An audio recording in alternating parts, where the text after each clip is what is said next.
Time flies. It's been so long since we bade each other farewell in Chenyu Vale. Changshang, you're the same as ever. You haven't changed one bit. You, on the other hand, have changed a lot. You're right. My younger self would have never imagined that things would one day turn out this way. Or that you'd turn out this way, Baizhu.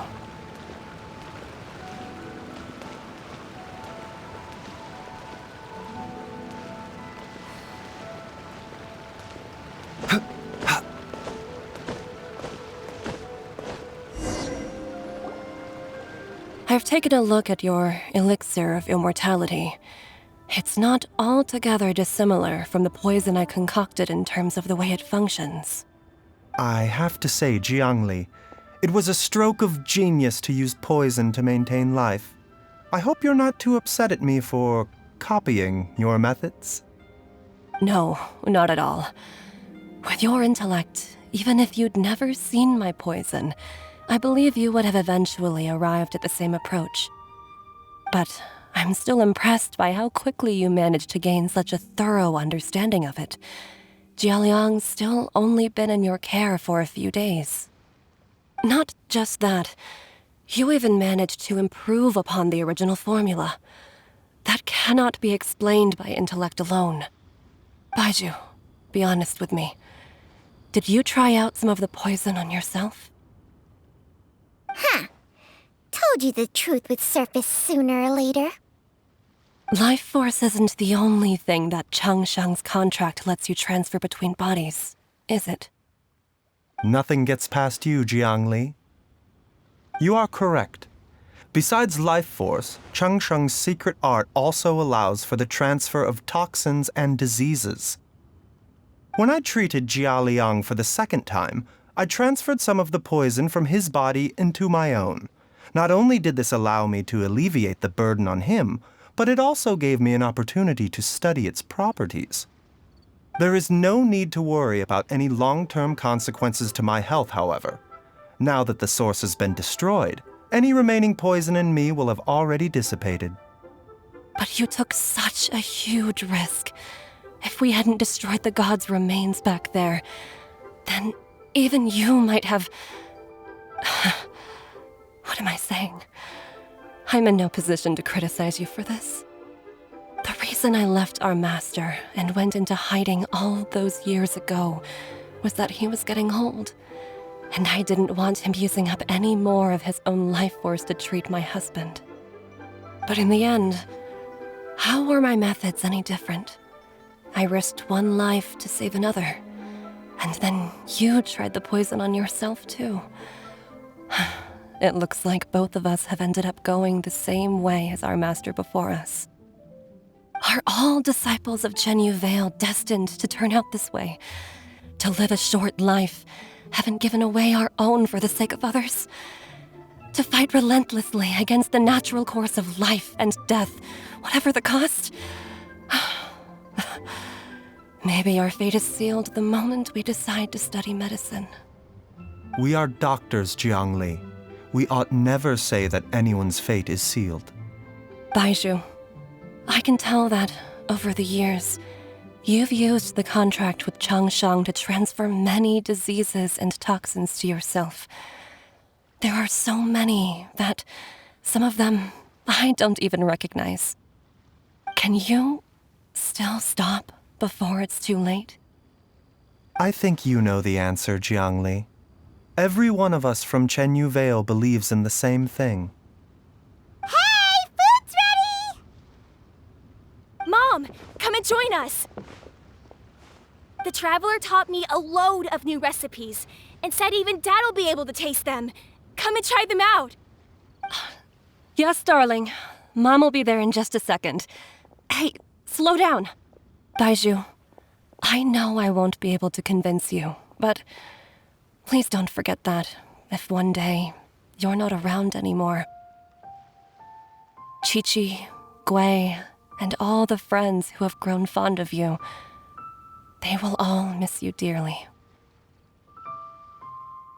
There's no need to worry, Jiangli. I know what I'm doing. I can only hope so.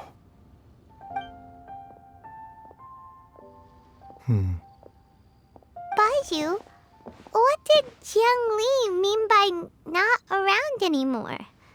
Are you gonna be okay? Every single mortal I've ever contracted with, including Baizhu and Jiangli's master, has passed away at a young age. Wait, that doesn't make any sense. You said that the contract with you helps people live longer. It is a very long story.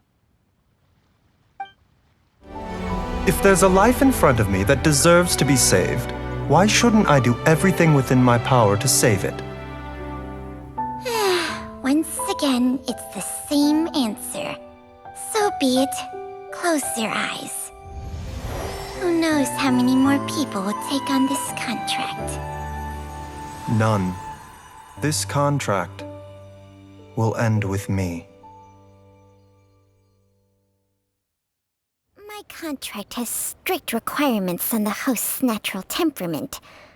All my hosts have been most pure of heart.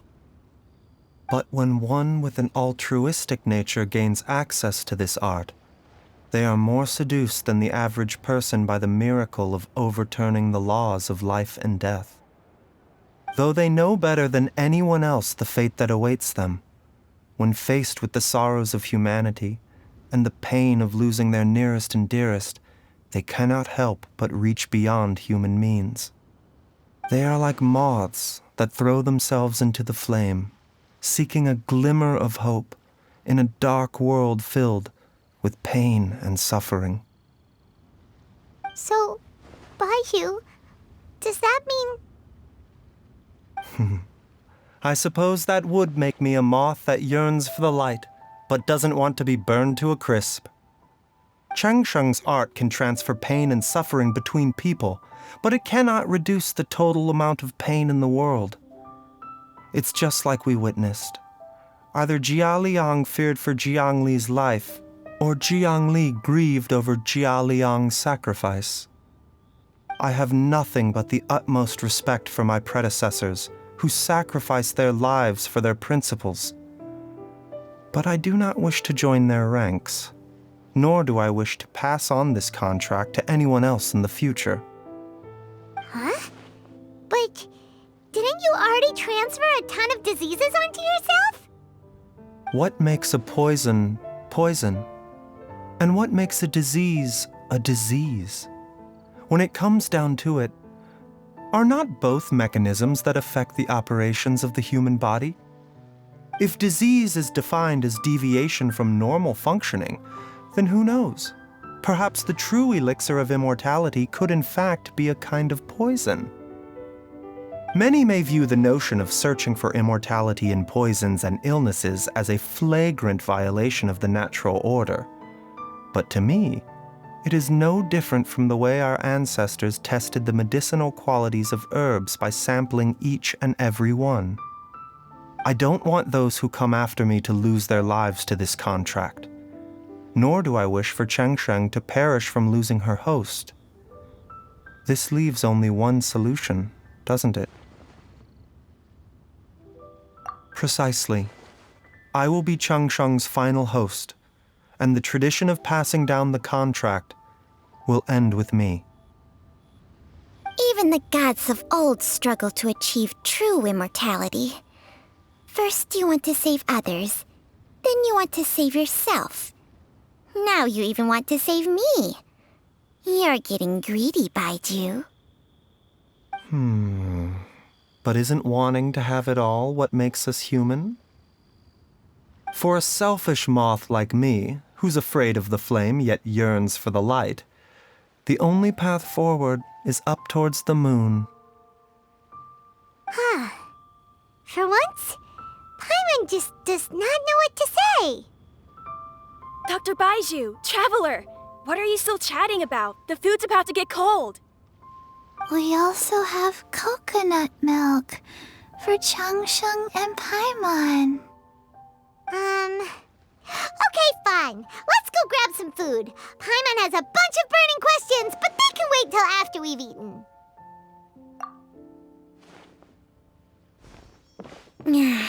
I do envy Paimon sometimes. Eating her fill is enough to satisfy her body and mind. True. And yet, although we call them simple pleasures, are such things as these not precisely why we mortals cling desperately to the life we have?